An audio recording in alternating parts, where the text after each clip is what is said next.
നീയൊക്കെ ആരടാ? നിന്നെയൊന്നും ഇതിനു മുമ്പ് ഇവിടെ കണ്ടിട്ടില്ലല്ലോ. അച്ഛാ, ഇവരൊക്കെ എന്റെ പണിക്കാരാ. അല്ലെങ്കിൽ തന്നെ ഹോട്ടൽ പണിക്ക് ആളെ കിട്ടാനില്ല. അപ്പൊ ശാന്തൻ രാജയൊക്കെ കൂട്ടത്തോളം ഇവിടുന്ന് പോയോ?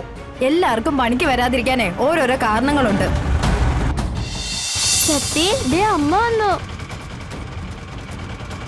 ശിവനങ്ങളുണ്ടല്ലോ.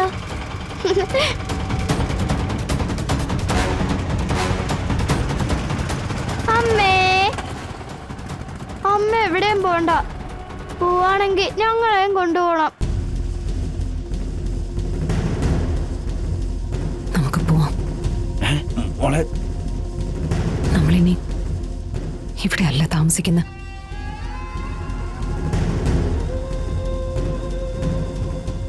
മകളെ മകളെ മോളെ, നിങ്ങൾ അച്ഛനെ വിട്ടിട്ട് പോവാന്നോ? അച്ഛാ, ഞങ്ങളൊന്ന് പുറത്തു പോയിട്ട് വരാം. അപ്പോഴേക്കും സത്യാമ്മയുടെ ദേഷ്യമൊക്കെ ഒന്ന് മാറിയിട്ടുണ്ടാവും. അതുവരെ അച്ഛൻ പ്രശ്നമൊന്നും ഉണ്ടാക്കരുത്. എന്നാലും മക്കളെ, എന്തായാലും നിങ്ങൾ പോയിട്ട് പെട്ടെന്ന് വരത്തില്ലേ? വരൂ അച്ഛാ, ഉടനെ വരും. വരാതിരിക്കാൻ പറ്റില്ലല്ലോ.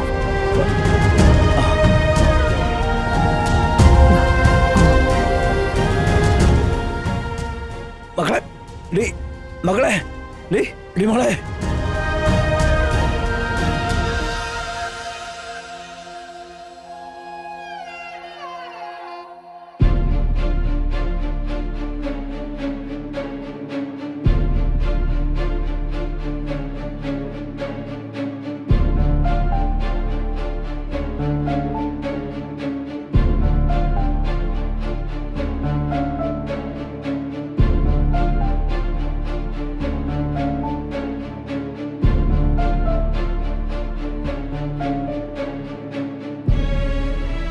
മക്കളെ, മോനെ വിഷ്ണുവേ, മക്കളെ വരൂ അച്ഛാ, ഞാൻ കൊണ്ടുവരും.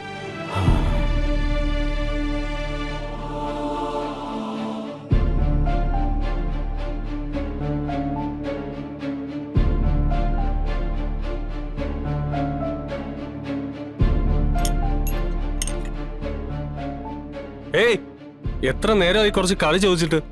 നോക്കി നിൽക്കാതെ അവിടെ കുറച്ച് സാമ്പാർ ഒഴിച്ചു കൊടുക്കും സുമതി. റെസ്റ്റ് കിട്ടിയ മൊബൈൽ നോക്കിക്കൊണ്ടിരിക്കും, അല്ലെങ്കിൽ പിന്നെ ആരുടെയെങ്കിലും വായി നോക്കിക്കൊണ്ടിരിക്കും. അതെ, നമ്മൾ രണ്ടുപേരും ഒരുപോലെ പണിയെടുക്കുന്നവരാ. കൂടുതൽ കൽപ്പനയൊന്നും വേണ്ട. ഇതുകൊണ്ട് തന്നെ നിന്നെ ആരും പണിക്ക് വിളിക്കാത്തത്. പോയി സാമ്പാർ ഒഴിച്ചു കൊടുക്ക്.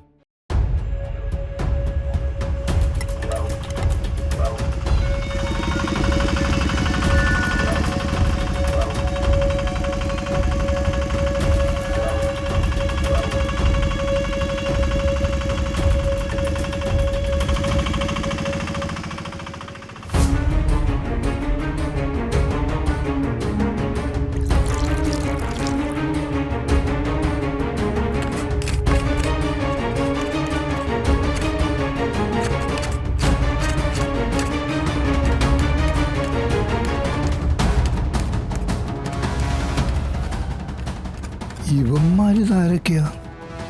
ശ്യാമേനി കടയങ്ങാൻ ഇവർക്ക് വിറ്റോ? ശാന്തനെയും കാണാനില്ലല്ലോ.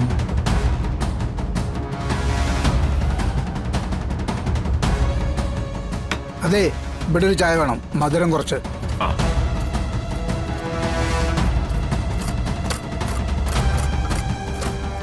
അതെ, പെട്ടെന്ന് വേണം കേട്ടോ. എടുക്കട്ടെ ചേട്ടാ, തിരക്ക് പിടിച്ചാൽ എങ്ങനെയാ? അത് ശരി. അപ്പോ നിന്റെയൊക്കെ സൗകര്യത്തിന് വേണോ ഞാൻ ഇവിടുന്ന് ചായ കുടിക്കേണ്ടത്? ഞങ്ങളുടെയൊക്കെ കൈ കഴിയുമ്പോഴേ ഞങ്ങൾ എടുത്തു തരത്തുള്ളൂ. പറ്റുമെങ്കിൽ കഴിച്ചാൽ മതി, ഇല്ലെങ്കിൽ വേറെ എവിടെയെങ്കിലും പോയി കഴിക്കാം. എന്റെ കടയിൽ പണിയെടുത്തോണ്ട് എന്നോട് വേറെ കടയിൽ പോയി ചായ കുടിക്കാൻ പറയുന്നോ? നീയൊക്കെ ആരടാ? നിന്നെയൊന്നും ഇതിനു മുമ്പ് ഇവിടെ കണ്ടിട്ടില്ലല്ലോ. അച്ഛാ, ഇവരൊക്കെ എന്റെ പണിക്കാരാ. അല്ലെങ്കിൽ തന്നെ ഹോട്ടൽ പണിക്ക് ആളെ കിട്ടാനില്ല. അപ്പൊ ശാന്തൻ രാജയൊക്കെ കൂട്ടത്തോളം ഇവിടുന്ന് പോയോ? എല്ലാവർക്കും പണിക്ക് വരാതിരിക്കാനേ ഓരോരോ കാരണങ്ങളുണ്ട്.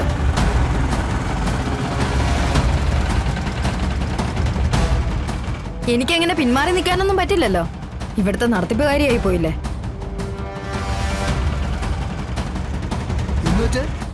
ഒരു പരിചയമില്ലാത്തവരെയൊക്കെ പിടിച്ച് കടയിൽ നിർത്തുക.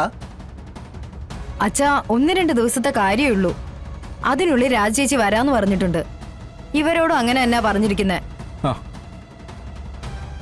ഞാൻ അച്ഛനെ വിളിക്കാൻ കോടതി വന്നതാ, പക്ഷെ വൈകിപ്പോയി. സമയം ആർക്ക് വേണ്ടിയും കാത്തു നിൽക്കില്ല. സമയത്തിനൊപ്പം നമ്മളാണ് ഓടാൻ പഠിക്കേണ്ടത്. അല്ല അച്ഛനിത് എങ്ങോട്ടാ പോകുന്നേ?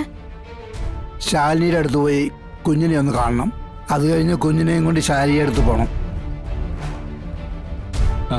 അച്ഛാ,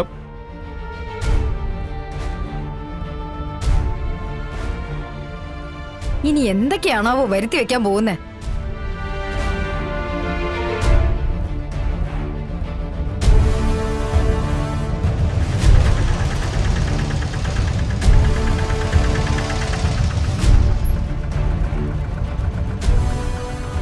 എത്രയാ? 100. ആന്റി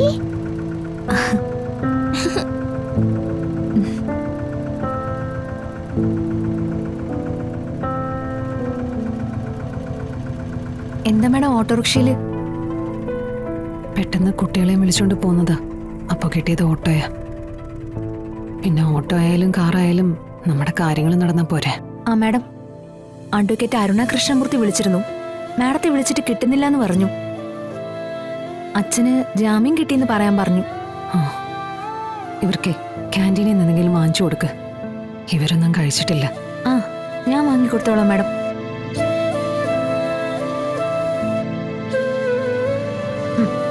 പറ, നിങ്ങൾക്ക് എന്താ രണ്ടുപേർക്കും വേണ്ടേ? എനിക്ക് ഐസ്ക്രീം മതി. എന്നാ എനിക്ക് ഐസ്ക്രീം മതി. ഇവിടെ ഐസ്ക്രീം ഒന്നും ഉണ്ടാവില്ല. രണ്ടുപേർക്കും നല്ല ചൂട് പാല് വാങ്ങിത്തരാം, കൂടെ സ്നാക്സ്. എന്താ?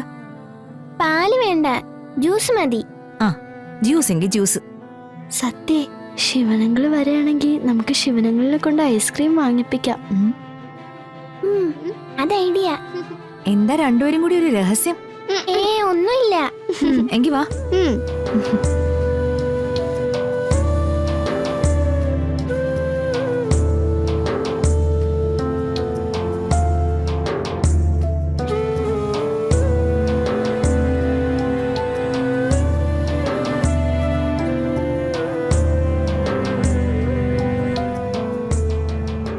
എന്തിനാ വിഷ്ണുട്ട എന്നോട് ഈ ചതി കാണിച്ച്?